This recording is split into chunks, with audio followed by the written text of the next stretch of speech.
있습니다. 더불어민주당 이낙연 대표가 어제 참석한 관훈 토론회에서 윤석열 검찰총장을 언급했습니다. 추미애 장관에 대한 언급도 있었고요.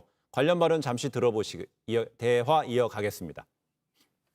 총장님은 공직자로서 합당한 처신을 하고 계시는가, 정치적 중립성이나 검찰권 남용에 시비를 받고 있는 것 자체가 굉장히 안타까운 일 아니겠습니까?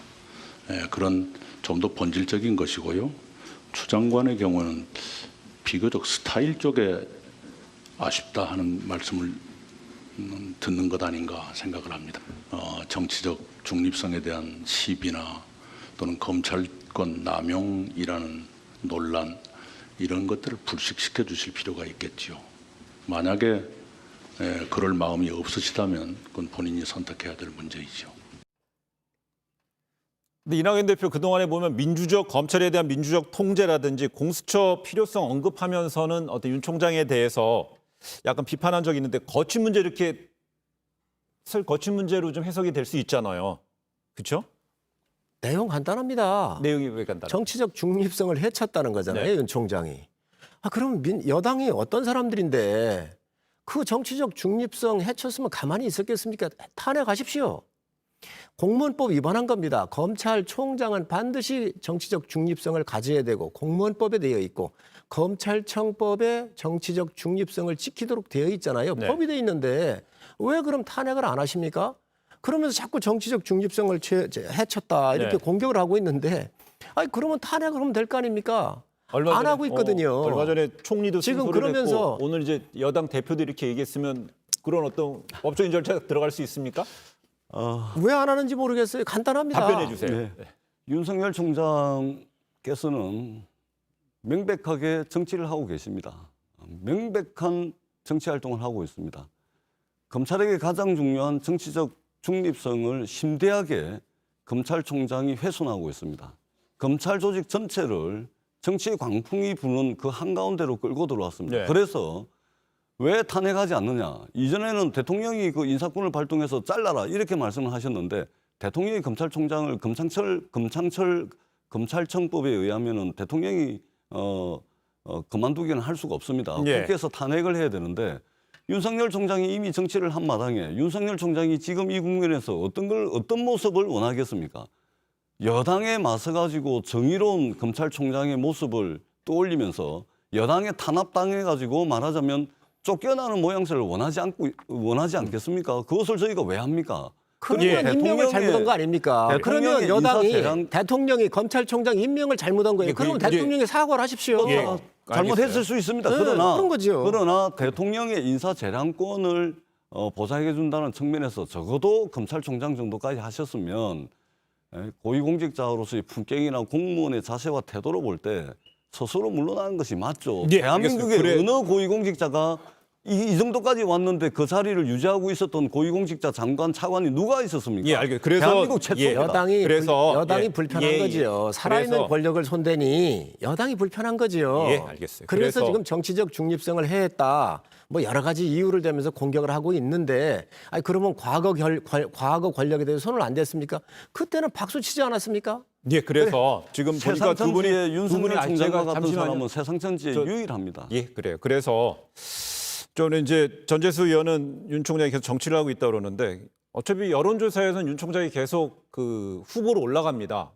이번에는 윤 총장을 야권 대선 후보로 가정하고 양자 대결을 해봤습니다. 한 여론조사 기관인데요. 더불어민주당 이낙연 대표, 이재명 경기지사랑 각각 맞대응을 해서 양자 대결을 해봤는데 두 조사에서 오차 범위이긴 내지만 되게 팽팽하게 나왔습니다. 지금 화면에 나오죠? 제가 먼저 말씀드릴까요? 그러시죠. 일장춘몽입니다. 조만간에 물거품처럼 사라질 겁니다. 대한민국의 대통령은 저렇게 배출되지 않습니다. 예. 그렇기 때문에 지금 저것은 대한민국 정치 구조적으로 야당이 취약하기 때문에 발생하는 일시적 현상이고 그렇기 때문에 일장춘몽에 불과할 것이다. 저는 확언합니다. 그래요. 일장춘몽. 네 글자로 혹시 반박하실 거 있나요? 글쎄요. 네. 저도 이런 기현상에 대해서는 바람직하지가 않다고 생각을 합니다. 총장이 자기 임무를 충실히 하고 있기 때문에 그 부분에 대해서 우리가 거론하는 것은 바람직하지 않다고 보지만 왜 그러면 여권의 그 막강한 주자들에 대응해서 수사를 지휘하고 있는 검찰총장이 이렇게 지지율이 높게 나올까? 네. 얼마나 이 정권이 권력을 오만하게 운영을 하고 그리고 공정과 정의를 자기들이 입버릇처럼 아주 정의로운 세력처럼 했는데 공정과 정의를 허문 거에 대한 국민이 보내는 윤 총장에 대한 기대감입니다. 분명히 총장이 아마 총장직을 파직해서 나오든 임기를 마치고 나오면 이런 현상은 좀 어느 정도 또 감이 되겠지만 어찌됐든 이런 현상에 있어서는 이 옳은 일을 하는 사람에 대한 총장에 대한 국민적 저는 지지라고 보고 있습니다. 그래 지지율에 대한 어떤 현상적인 분석은 하셨는데 이 국민의힘 후보들은 지지율이 지금 안 돼서 그런 거잖아요. 양자 대결 후보에 못 올라가잖아요. 이런 어떤 결과를 보는 국민의힘 비대위에서는 좀 기분이 어떻습니까? 뭐 이게 저희는 한 주도 몰랐어요. 예. 그리고 여론조사에서 자기들 임의적으로 넣어서 발표한 것이지 저희 당이 요청하거나 뭐 그런 적이 없습니다. 네, 당연하겠죠. 그렇겠죠. 그렇지만 주요 참고자- 여론조사 기관에서는 어떤 국민들의 어떤 기본 지지도를 토대로 해서 후보를 선별해서 올리는 거기 때문에 그리고 양자 대결까지 간 상황이라서요. 제가 정리해서 네. 말씀드리겠습니다. 그래요. 지금 윤석열 총장이 지금 거의 뭐 이기기도 하고 뭐 양자 대결에서 엄청난 지지가 나오는 거 아닙니까? 네.